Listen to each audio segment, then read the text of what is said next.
এই মুহূর্তে আমরা যেটা নিয়ে আলোচনা করব এটা হচ্ছে অ্যারে লুপস এন্ড ফর্ম। আমরা npm স্টার্ট করে নিয়েছি, তো আউটপুটটা আমাদেরকে লোকাল হোস্ট 2000 আমরা দেখতে পাচ্ছি অ্যারে লুপস এন্ড ফর্ম। শুধুমাত্র h2 এর মাঝে একটা টেক্সট আমরা লিখেছি, আর কোনো চেঞ্জ আমরা করিনি, কোনো কিছু নেই এখানে। তো আমরা এখানে একটা নেম ইনপুট নেই, তাহলে ইনপুট টাইপ একটা দিই, টাইপ টেক্সট, একটা প্লেস ওটা দিলাম যে নেম হেয়ার, একটা বাটন দেই ইনপুট অথবা বাটন টাইপ বাটন, ভ্যালু দেই অ্যাড নেম।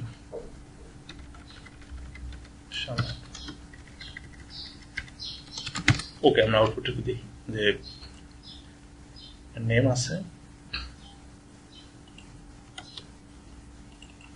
ইনপুট দিয়ে দেয় ইনপুট টাইপ বাটন ভ্যালু, এটা শুরু এবং শেষ করতে হবে, তো অবশ্যই স্ল্যাশ দিতে হবে আমাদের। তো এখানে কিছু নেই, নেম আছে, নেম হেয়ার। আমরা চাচ্ছি যে নেম যদি আমরা এখানে কোনো ক্লিক করার পর যে নেমটা এখানে দেব সেটা এখানে অ্যাড হবে এবং ডিসপ্লে করবে।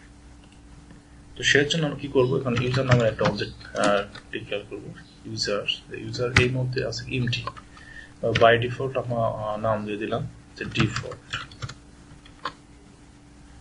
তাহলে যদি আমরা এটাকে শো করাতে চাই তাহলে আমরা আগের মধ্যে কি করব, এই রিটার্নের আগে আমরা কনস্ট্যান্ট ইউজার্স ডিক্লেয়ার করে রাখি, ইউজার স্টেট ডট ইউজার্স। তো এটাকে শো করানোর জন্য যেহেতু আমরা একটা অ্যারে বানাচ্ছি, তো অ্যারের ম্যাপ ফাংশনটা ইউজ করব, অ্যারে ম্যাপ দেবো ইউজার অ্যান্ড ইন্ডেক্স দিয়ে দেব। আমরা রিটার্ন করব মূলত ইউজারদের নাম, যেমন P user name user dot, বা আমরা ইউজার রাখতে পারি। ওকে,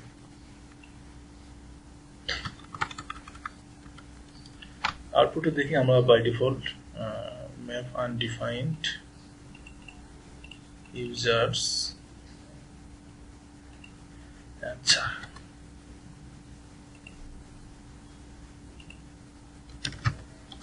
অফসেট হয়ে যায়নি, সো এই জন্য এটা দিয়ে দিচ্ছি ইউজার ডট আমরা নেম লিখব। বাই ডিফল্ট আমরা চাচ্ছি যে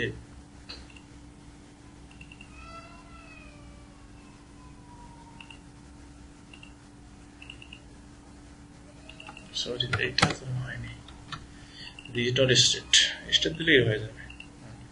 ইউজার নেম এখানে আছে আর ডিফল্ট। সো আমরা ফর্ম থেকে ভ্যালু নিয়ে এখানে কিভাবে ইনসার্ট করতে পারবো এটা দেখতে পারবো। ইউজার লিস্ট, যদি আমরা আউটপুট একটু দেখি, যে ইউজার নেম আছে ইউজার নেম ডিফল্ট, মানে এখন কোনো কিছু দেওয়া হয়নি, অথবা রিলোড দিলে আমরা এটি দেখতে পাবো। আমরা চাচ্ছি এখানে নতুন করে কোনো নাম ইনসার্ট হবে, এখানে অ্যাড হবে সাথে সাথে। তো এটার জন্য আমাদের একটা অ্যাকশন দিতে হবে এখানে বাটনের মাঝে, ইনপুট টাইপ যে বাটনে আমরা ক্লিক করবো ওই বাটনের অ্যাকশন দেওয়ার জন্য আমরা একটা অ্যারো ফাংশন ইউজ করবো, suppose this dot add name. আর এই নামে অবশ্যই আমাদের একটা মেথড থাকতে হবে, এই মেথডটা এখানে লিখছি। এই মেথড আমরা এভাবেও লিখতে পারবো, আবার আমরা চাইলে এভাবেও লিখতে পারবো। এই নর্মাল ফাংশনকে বাদ দিয়ে আমরা এইভাবে লিখলে কি অ্যারো ফাংশন বলি, আমরা এটা ইউজ করবো।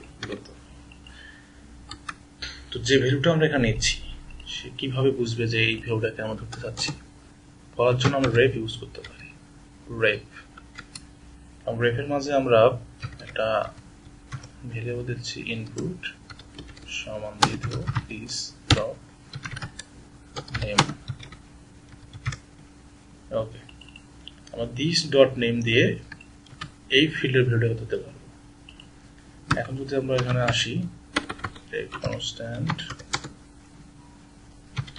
নেম, নেমটাকে ধরবো this dot name dot value,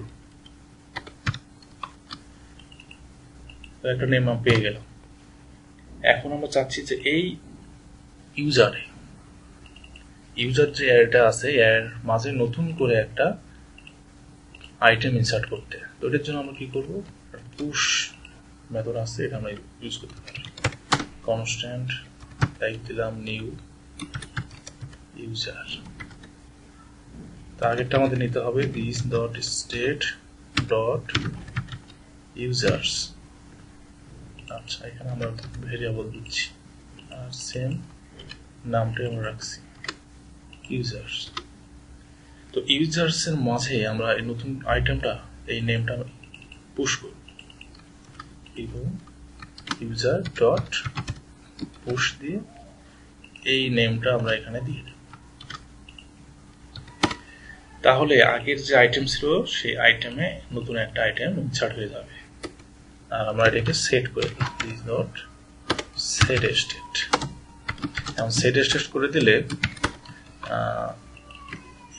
ইউজারের মাঝে নতুন ভ্যালু আমরা করতে পারবো ইউজার্স। এখন যদি আমরা এখানে আসি, নতুন করে নাম দিই, তাই অ্যাড নেম এর মধ্যে আসেনি, কারণ আমাদের যে নেমটা পেয়েছি এই নেমটা অবজেক্ট তৈরি হয়নি। তো পুশ করতে হবে আমাদের এরকম করে নেম, অথবা সিম্পল করার জন্য আমি এখানে লিখলাম ভেরিয়েবল আইটেম, আইটেম হচ্ছে নেম, এটা হচ্ছে ওই অবজেক্টের নাম, এই অবজেক্টটা, আর এই ভ্যালুটার নাম দেবো আমরা এখানে নেম। আর পুশ করব আইটেম ইউজার ডট পুশের মধ্যে এই আইটেমটা।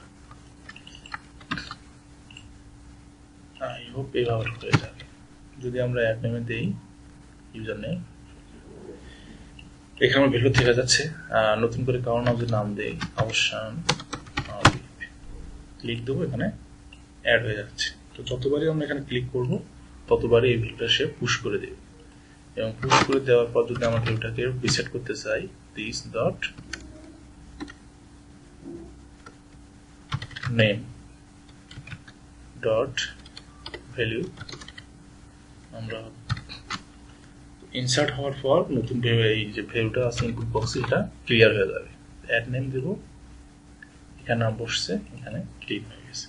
এখন যদি এখানে আমি এমনি ক্লিক করি কোনো ইনপুট ছাড়াই, তো সেক্ষেত্রে এখানে ইনসার্ট হচ্ছে। তো এটাকে ভ্যালিডেশন দেওয়ার জন্য আমরা দিতে পারি, ভ্যালিডেশন আটকাবো কোথায়, এখানে ইফ আমরা খুব সিম্পল ভাবে লিখে চেক করছি নেম ডট লেন্থ যদি 1 থেকে কম হয় সাপোজ, বা মিনিমাম 2 অক্ষর নেব আমরা, 2 এর থেকে যদি কম হয় তাহলে একটা ইরর দিবে। এরকম error this dot name dot style, background একটা কালার আমরা দিয়ে দিচ্ছি,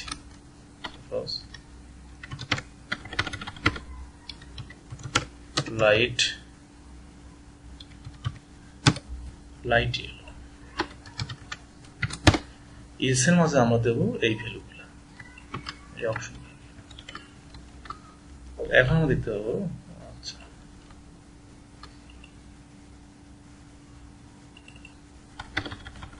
ওকে, আমরা একটা কালার দিয়ে দিচ্ছি।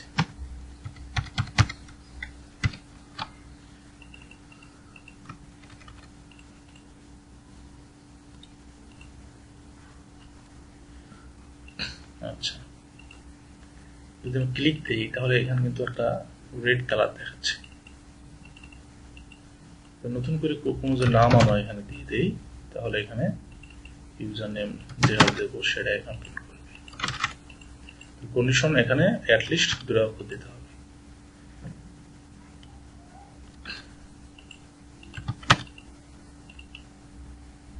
আর প্রতিবার যদি নাম আমরা পরিবর্তন করতে চাই, কালারটাকে আমরা